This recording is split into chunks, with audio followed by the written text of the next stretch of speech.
I'm Jess, and this is Gamosity Digital. Today, we're going to be taking a look at a game called Children of Zodiarcs.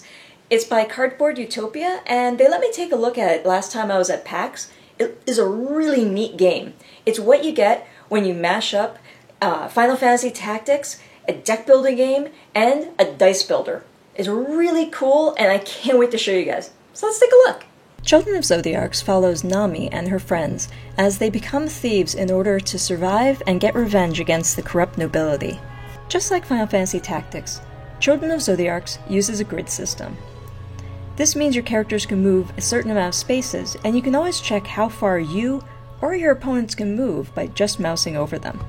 The two games differ when it comes to combat. In Children of Zodiarcs, your abilities are based on the cards in your deck. Here, Nami has a couple of ability cards and attack cards. I have a couple of ranged attacks and one close-up attack. I'm going to use a ranged attack since I'm a little ways away from my opponent. This screen shows you how potentially powerful your attack's going to be. For each attack you make, you're going to roll some dice. The game uses a physics engine for the dice, so they can be really satisfying to roll. Every time you roll, you're going to have a chance to re-roll up to 2 dice to try and get some new results.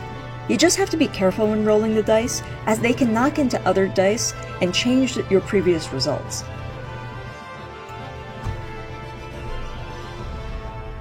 Take that! Yeah! While Children of Zodiarcs isn't technically based off of a board game, it really starts to feel like one once you get into the customization. Here you can see you can learn about your statistics, but you can also build your deck, equip some dice, and even craft your dice. The deck builder feels like any other deck builder. You're going to be gaining cards as you play, and you'll have to choose which ones to include into your deck, which will inform your strategy and how to play.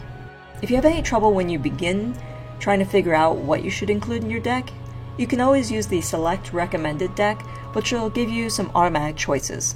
In the dice equip, you're going to be able to choose which dice you have on you at any one time.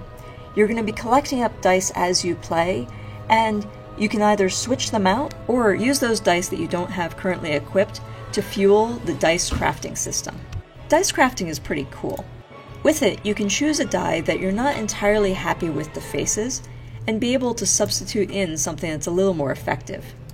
Like here, we have a bunch of shields that maybe we don't need, but we do want to be able to draw cards, so we'll select the card drawing face, and now we have to pick which dice we're going to sacrifice to fuel this.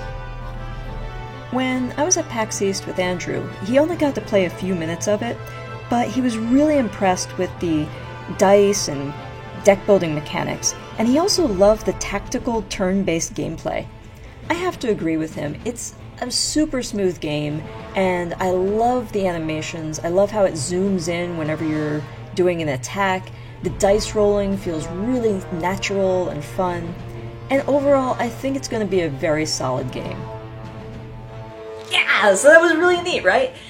I think this game is going to be a lot of fun. I've already had a great time playing the first few chapters, and I can't wait for the full thing. It's going to be coming out in July, so keep an eye out for it. Now, I'm Jess, and this is Gamosity Digital, and I'll see you next game. Hey there, thanks for watching. If you want to see more videos like this, give us a like and hit that subscribe button.